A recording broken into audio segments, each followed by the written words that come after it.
Terima kasih. Terima kasih Yang Berhormat Ampang. Saya jemput Yang Berhormat Kubang Kriang. Bismillahirrahmanirrahim. Assalamualaikum warahmatullahi wabarakatuh dan salam sejahtera. Terima kasih Penerimaan Yang Dipertua yang beri peluang pada saya untuk mengambil bahagian. Memulakan perbahasan, saya memetik suatu sabdaan Nabi sallallahu alaihi wasallam, "Ma atyabaki min baladin wa habbaki ilayya walaula anna qaumi akhrajuni minki ma sakantu ghairak." Alangkah baiknya dirimu wahai Mekah dan betapa cintanya diriku terhadapmu. Seandainya kaumku tidak mengeluarkanku daripadamu, pasti aku tidak akan tinggal tempat selain daripadamu. Ini menggambarkan kecintaan dan nilai menjadi warga negara yang diungkapkan oleh Nabi SAW. Walaupun baginda adalah rahmat bagi seluruh umat, tapi kecintaan pada negara asal merupakan satu perkara yang telah diterjemahkan melalui hadis Nabi SAW tadi. Saya mengucap tahniah pada menteri yang telah mengadakan pindaan ini. Warga negara ialah suatu benda yang sangat mahal.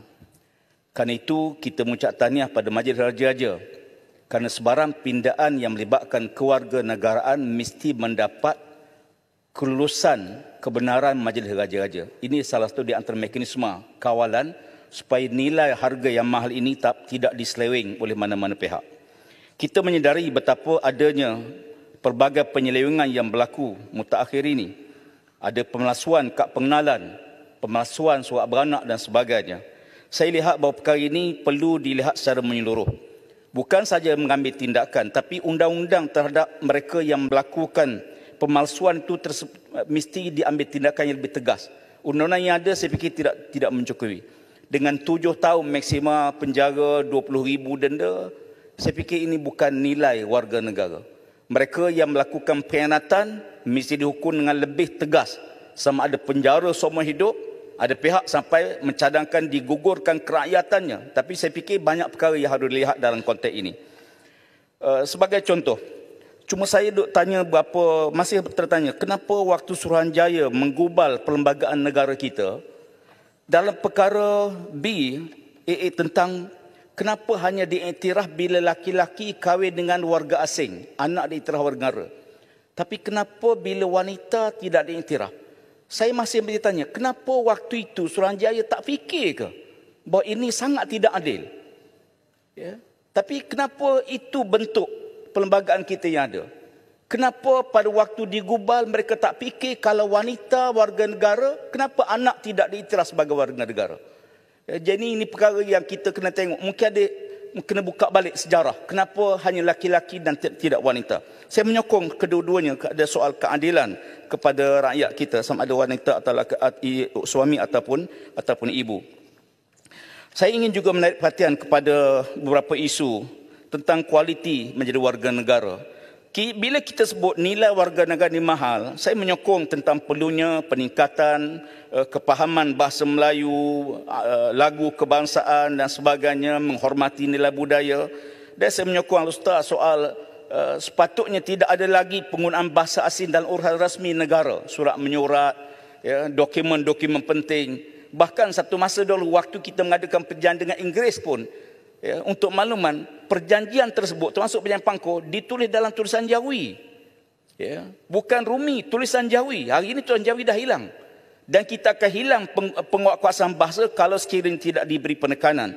Ya, saya mencadangkan soal sijil kelahiran anak-anak yang juga mutakhir ini, setiap dokumen yang kita nak bagi, contoh IC, kita mesti lampirkan sijil kelahiran. Tapi sijil kelahiran pun boleh dipalsukan. Saya mencadangkan satu biometrik diambil kepada setiap anak yang lahir supaya dapat dikawal tidak ada pemalsuan kepada perkara tersebut. Orang sanggup bayar berapa nilai untuk jadi warga negara? 300,000, 400,000 orang sanggup bayar. Sebab mahal nilai warga negara. Perkara lain yang saya nak sentuh dalam masa yang sangat terbatas ini ialah soal perkara 5, fasa 1A. Iaitu jika seorang itu tidak mengangkat sumpah dalam masa 48 bulan, yakni 4 tahun selepas 18 tahun, maka orang itu terhenti menjadi warga negara. Ada dua persoalan. Pertama, kenapa 48 bulan? 48 bulan maknanya dia dah mengundi 4 kali. Umur 18 tahun dia dah mengundi. 19 tahun, 20 tahun, 21 tahun. Dia dah mengundi 4 kali, tiba-tiba dia tak angkat sumpah, dia hilang warga negara. Bagaimana waktu dia mengundi 4 kali sebelum ini? sekali dan tempoh sepenggal, sekali tempoh sepenggal. Maknanya dia dah mengundi waktu umur 18 tahun. Tiba-tiba dia tak akad sumpah, dia hilang kewarganegaraan. Jadi saya fikir, kenapa 4 tahun? Saya dapat penjelasan. Masa tak ada, saya nak terus pergi pada perkara yang tentang bayi yang dijumpai yang tidak dapat dibuktikan dan akhirnya dia tidak diiktiraf sebagai warga negara. Saya nak soalnya, berapa lama siasatan dibuat oleh pihak KDN? Berapa lama siasatan dibuat? Dan kalau sekiranya tak dapat dibuktikan ibu atau bapanya warga negara, anak tu jadi stateless. Sampai bila? Apa penyelesaian anak stateless? Dan kita ramai, beribu dalam negara kita. Saya mencadangkan satu mekanisme dibuat, sama ada kita bagi kad yang khusus, kurang-kurangnya dia ada identiti. Walaupun dia bukan warga negara. Kita sekarang ada kad warna biru, kad IC, ada merah. Dan satu lagi mesti diberi supaya sekurang-kurangnya stateless ni ada identiti. Kalau tidak, dia nak pergi ke mana? Yang Muhammad, boleh tanya sikit nak penjelasan. Sebab bayi terdampar ni tidak terkandung dalam pindaan ni kan? So bayi terdampar yang tidak dapat dibuktikan, fasa 5, kalau tengok, fasa 11, section 11. Tapi sekarang, buat sekarang, tanpa pindaan kepadanya yang memang tak ada pun, maksudnya dia masih secara automatik dia akan jadi warga negara sekarang lah. Sebab tak ada pindaan. Selepas pindaan ni pun dia masih automatik kan? Sekiranya tidak dapat dibuktikan lah. Sekarang ni dulu automatik. Sekarang pun akan automatik juga sebab tak ada pindaan. Sekarang ni dengan kena buktikan bahawa dia ni sama ada ayah atau ibunya warga negara atau tidak. Cuba tengok baik pada bahagian 3. Kalau saya ikutkan, tengok bahagian 3 dalam Blue Bill.